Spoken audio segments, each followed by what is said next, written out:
ஆண்டவராக இயேசு கிறிஸ்து நாமத்தில் உங்களை வாழ்த்தி ஆசீர்வதிக்கிறேன். இந்த ஆசீர்வதிக்கப்பட்ட இந்த நாளில் கர்த்தர் நமக்கு ஒரு எச்சரிப்பின் ஒரு வார்த்தையை ஆண்டவர் நமக்கு தந்திருக்கிறார்.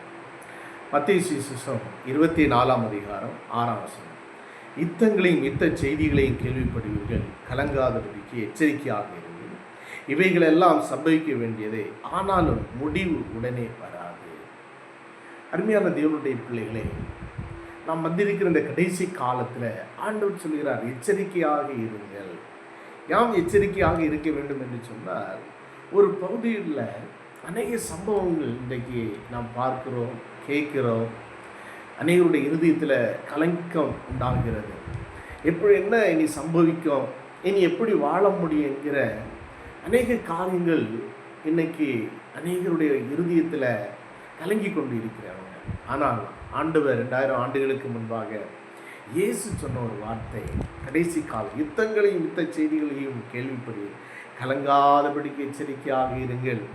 இவைகளெல்லாம் சம்பவிக்க வேண்டியது, ஆனால் முடிவுடனே வராது. அப்படி என்று சொன்னால் இந்த காலகட்டத்தில் நம்ம எச்சரிக்கையாக இருக்க வேண்டும். ஏன்னு சொன்னால் கீழ வசனம் சொல்லப்பட்டிருக்கிறது, இவைகளெல்லாம் வேதனைகளுக்கு ஆரம்பம். அப்படி என்று சொன்னால் யுத்தங்கள் இனி நடக்கும். ஒவ்வொரு தேசங்களிலும், கிராமங்களிலும், பட்டணங்களிலும், வீடுகளிலும். இன்றைக்கி பாருங்கள், ஒவ்வொரு வீடுகளானாலும் புருஷன் மனைவிக்குள்ள ஒரு யுத்தம் நடந்துகிட்டே இருக்குது. சகோதரன் சகோதரிக்குள்ள, சகோதரருக்குள்ள, குடும்பத்துக்குள்ளே ஒரு யுத்தம் நடந்து கொண்டு இருக்கிறது. இந்த யுத்தம் இன்னைக்கு பார்க்கும் பொழுது எங்கே போகுதுன்னா, உலக அளவில் இன்னைக்கு இதை பார்க்கிறோம். அப்போ இந்த யுத்தம் இது நடக்கும். அப்போ நம்ம எச்சரிக்கையாக இருக்கணும். மணவாளனாய் இயேசு இதோ வாசல் படியிலே வந்து நின்று கொண்டிருக்கிறார் என்று சொல்லி. ஆனாலும் முடிவுடனே வராதாம். அப்போ இதுக்கு நம்ம என்ன செய்ய வேண்டும் என்று சொன்னால், ஜெபிக்க வேண்டும். இந்த கடைசி இந்த யுத்த காலத்தில் தேவ பிள்ளைகளாக இருக்கிற நம்ம விழித்திருந்து ஜெபிக்கிறவர்களாக இருக்க வேண்டும். எச்சரிக்கையாக இருக்க வேண்டும். கலங்கி போகக்கூடாது. இயேசு அது சீக்கிரத்தில் வரப்போகிறார். அந்த பரலோக ராஜ்யத்திற்கு நான் போக வேண்டும். ஆண்டவர் என்னை பரலோக ராஜ்யத்திற்கு கூட்டிக் கொண்டு போகிறதற்காக என் அருகில், என் வீட்டில் ஆண்டவர் வந்திருக்கிறார் என்று சொல்லி எச்சரிக்கையாக என்னை கலங்காதபடிக்கு ஆயத்தமாக பரிசுத்தமாக நம்ம விழித்திருந்து ஜெபிக்கும் பொழுது நிச்சயம் தேவ பிள்ளைகளாக இருக்கிற நீங்கள் என்ன செய்ய முடியும்னு சொன்னால், அந்த மத்தியாகாயத்தில் அந்த இயேசுவோடு என்ன செய்ய முடியும், உட்கார முடியும். அப்படி என்று சொன்னால் இந்த காலங்கள் இனியுள்ள காலத்தில் நம்ம என்ன செய்ய போகிறோம் என்று சொன்னால், ஒன்று ஒரு ஐக்கியத்தோடு தேவனை பார்த்து அப்பான்னு சொல்லி என்னை கைவிடாதபடிக்கு ஆண்டவரே இந்த வேதத்தினுடைய வார்த்தைகள் எல்லாம் எனக்கு நினைவூட்டுங்க. இந்த வேத வசனங்கள் எல்லாம் என் இருதயத்தில் இன்னும் அதிகமாக ஆண்டவரே அந்த வார்த்தையின்படி நடக்கிறதற்கு எனக்கு கிருபை தாருங்கன்னு சொல்லி நாம் கேட்க வேண்டும். ஏன்னு சொன்னால் இன்றைக்கி வசனம் இல்லாதனாலே தான் அநேக திகைக்கிறீங்க. வசனம் இல்லாதனால தான் அநேக புலம்புறீங்க. பாருங்கள், ஒரு பகுதியில் கேஸ் பற்றாக்குறை. இனி எல்பிஜி கேஸ் எல்லாம் இனி உள்ள காலங்கள் எல்லாம் கிடைக்க கஷ்டம். ஏதாவது ஒரு பஞ்சங்கள், ஏதாவது ஒரு பிரச்சனை, ஒரு பக்கம் கொள்ளை வியாதிகள், பூமி அதிர்ச்சிகள் எல்லாமே சம்பவிக்கும். இது வேதனைகளுக்கு ஒரு ஆரம்பம், ஆனால் முடிவுடனே வராது. பாருங்கள், இன்றைக்கி ஒரு சிலிண்டர் எடுக்கணும்னு சொன்னால் புக் பண்ணவரை கிடைக்கிறதுக்கு ரொம்ப கஷ்டமாக இருக்கிறது. காரணம் என்னன்னு சொன்னால் யுத்தங்கள், இது ஒரு விதமான காரியங்கள், ஆகாரம் கிடைக்காத ஒரு பஞ்சம், வேத வசனங்கள் கேட்க முடியாத ஒரு பஞ்சம்.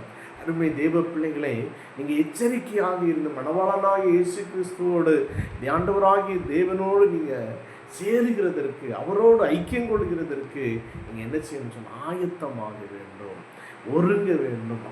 அப்படியானால் தான் நீங்கள் என்ன செய்ய முடியும்னு சொன்னால், ஒரு தைரியம் உங்களுக்கு உண்டாகும். என்று சொன்னால் இனி உள்ள காலங்கள் தேவ பிள்ளைகளிடத்தில் ஆண்டவர் ஒன்று சொல்லி விழித்திருந்து நீ ஜெபம் பண்ணு.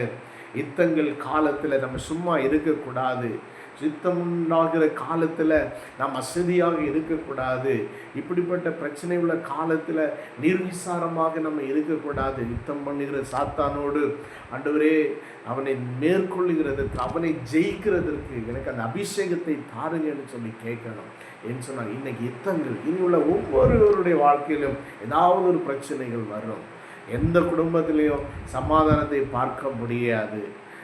வேதம் சொல்லப்பட்ட மலடி பாக்கியவதி என்று சொல்லி, பிள்ளை பெறாத மலடியே நீ பாக்கியவதி என்று சொல்லப்பட்டிருக்கிறது.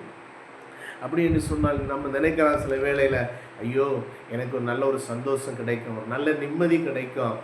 அப்படி இல்லை, ஒன்றே ஒன்று, இனி உள்ள காலத்தில் யுத்தம் என்று சொல்லப்பட்டிருக்கிற அந்த யுத்தம் எல்லா பகுதிகளிலையும். வேலை செய்கிற இடத்துல நல்ல சமாதானமாக உட்கார முடியாது. 2 பேர் கடந்து போகிற இடத்துல நல்ல ஒரு சமாதானமாக இருக்க முடியும். ஏதாவது ஒரு பிரச்சனைகள்னால யுத்தங்கள் நடந்து கொண்டே இருக்கும்.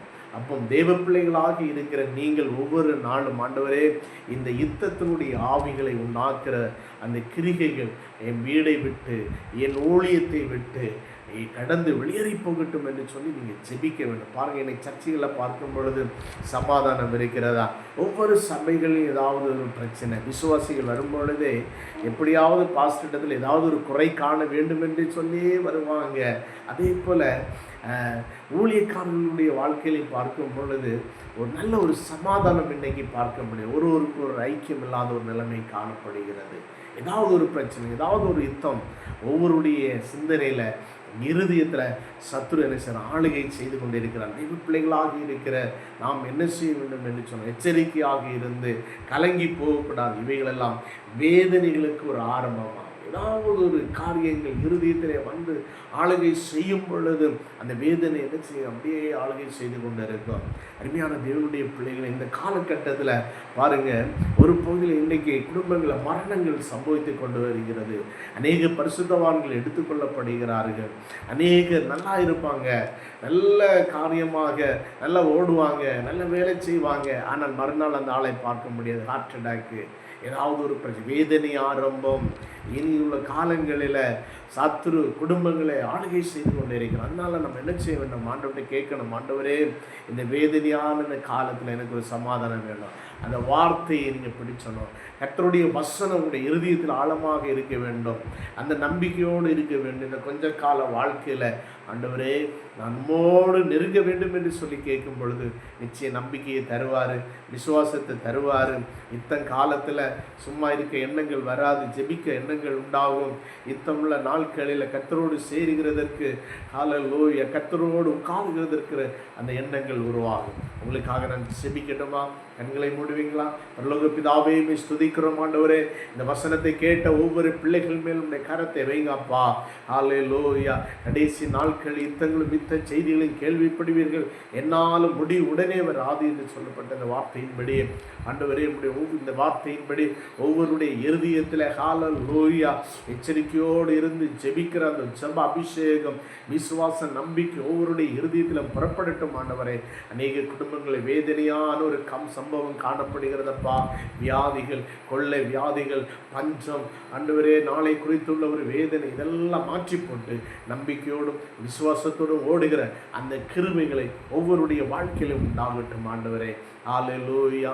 ஒரு தெய்வீக ஒரு அபிஷேகம், தெய்வீக சமாதானம் ஒவ்வொருடைய குடும்பத்தில் உண்டாகட்டும்.